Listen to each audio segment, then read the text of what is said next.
اکثر قابل لوگ اپنے فن میں تو کمال پہ ہوتے ہیں، لیکن دیکھا گیا ہے کہ زندگی میں اکثر ناکام ہوتے ہیں۔ اس کی وجہ یہ ہوتی ہے وہ مثبت سوچ کو نہیں اپناتے۔ اس کا جو نقصان سب سے بڑا ہوتا ہے انہیں اپنی عملی زندگی میں ہوتا ہے۔ میرے ایک دوست تھے، ٹیکنیکل اسکل ان کے بڑے کمال، تو ہوتا یہ تھا کہ کبھی مجھے کوئی مشینری یا کوئی اس قسم کی چیز خریدنی ہوتی تو میں ان کو اپنے ساتھ لے جاتا، یار یہ بڑا قابل آدمی، یہ دیکھ کے بتا دے گا کہ یہ لینی چاہیے یا نہیں لینی چاہیے، اس کی ویلیو کیا ہے، اس کی کوالٹی کیا ہے۔ ایک مرتبہ مجھے اس کے ساتھ جانا تھا ایک جگہ کچھ چیزیں دیکھنے کے لیے، میں اسے ساتھ لے گیا۔ اچھا، میں اس سے پہلے بتاؤں کہ وہ شخص زندگی میں انتہائی ناکام، اور مجھے سمجھ نہیں آتا تھا کہ اتنا قابل آدمی، اتنا ذہین آدمی، اتنا ٹیلنٹڈ آدمی عملی زندگی میں ناکام کیوں ہے؟ بھائی کیا وجہ ہے اس کی؟ کوئی تو وجہ ہوگی، یہ بات سمجھ نہیں آتی تھی۔ وہ ایک دن میرے ساتھ جب واپس آ رہا ہے تو راستے میں ایک گھر بن رہا تھا، میں نے گاڑی روکی تو اتر کے وہ گھر کو دیکھنے لگا۔ بڑا خوبصورت گھر بنا رہا تھا، یہی جو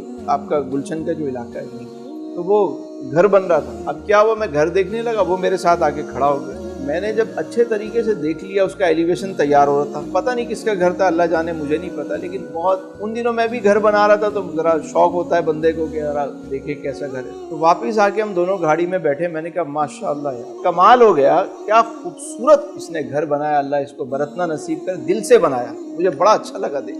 تو اس نے ایک ایسا جواب دیا، وہ جواب سن کے مجھے بھی جواب مل گیا کہ یہ زندگی میں ناکام کیوں۔ اس نے کہا تسلیم بھائی یہ سب 2 نمبر کی کمائی ہے، حرام کا مال ہے۔ مجھے یہ جواب ملا کہ یہ شخص زندگی میں ناکام ہے۔